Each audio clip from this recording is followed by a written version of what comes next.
ufafanuzi kuhusiana na taarifa ambazo zimetolewa. Tumekuwa na kikao kuanzia juzi na za afya kuhusishwa na masuala ya siasa, hususani uchaguzi mkuu ujao wa tarehe 25 Oktoba mwaka 2015. Hiki ni kikao cha wauguzi na hakihusishwi kada nyingine yoyote ya afya. Ninaomba kwanza hilo lieleweke. Hiki ni kikao cha mwaka ambacho huwa kinaandaliwa na Chama cha Wauguzi Tanzania na hakihusishi kada nyingine yoyote ya afya. Anaweza akaalikwa kada nyingine kama ambavyo nimesema, tuko na mganga mkuu wa mkoa, ni daktari, lakini si muuguzi. Hiki kikao ni kikao cha wauguzi. Kwanza hilo naomba nilitolee ufafanuzi. Sisi wauguzi na wakunga Tanzania hatufungani na chama chochote cha siasa. Ninaomba hilo lieleweke wazi. Sisi ni watoa huduma, tunahudumia mtu wa aina yoyote, mwenye imani ya dini yoyote, mwenye imani ya siasa yoyote.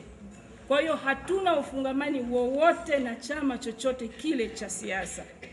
Hivyo basi tumesikitishwa na taarifa zilizosambaa kwenye baadhi ya vyombo vya habari na mitandao ya kijamii zinazopotosha uhalisia na lengo na dhana ya mkutano huu na taaluma yetu kwa ujumla. Sisi wauguzi tuna utaratibu wa kukutana kila mwaka kujadili masuala yanayohusu taaluma yetu na huwa tunakuwa na kauli mbiu inayotuongoza kwa mwaka.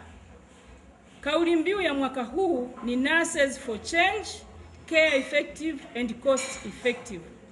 Nikitaka kutafsiri maneno hayo kwa Kiswahili, inatafsiriwa kwamba wauguzi nguvu ya mabadiliko, huduma thabiti kwa gharama nafuu. Na kauli mbiu hii imetumika kwa kipindi cha miaka mitatu. Kwa hiyo si kauli mbiu ambayo tumekuja nayo mwaka huu kwa mara ya kwanza. Tumekuwa nayo, imedumu kwa muda wa miaka mitatu.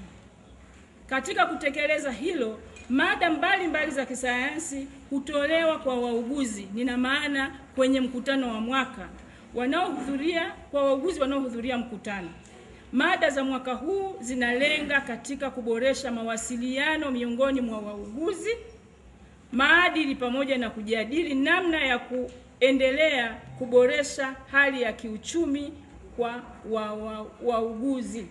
Haya sio mambo mapya, ni mambo ambayo serikali ya Tanzania imekuwa ikiyafanyia kazi kwa muda mrefu na inaendelea kuyafanyia kazi. Mada zingine zinazoendelea kujadiliwa ni kuendelea kuboresha huduma za afya kupitia upatikanaji wa vifaa tiba, madawa katika muktadha wa utoaji huduma za uuguzi. Kwamba mkutano huu ni wa wauguzi tu, hauhusishi kada nyingine za afya kama ilivyonukuliwa kwenye vyombo vya habari na mitandao ya jamii. Aidha, hakuna mkutano wowote uliofanyika baina ya wauguzi na vyama vingine vya taaluma za afya kuweka msimamo wa kisiasa. Ninaomba niwashukuru na asante.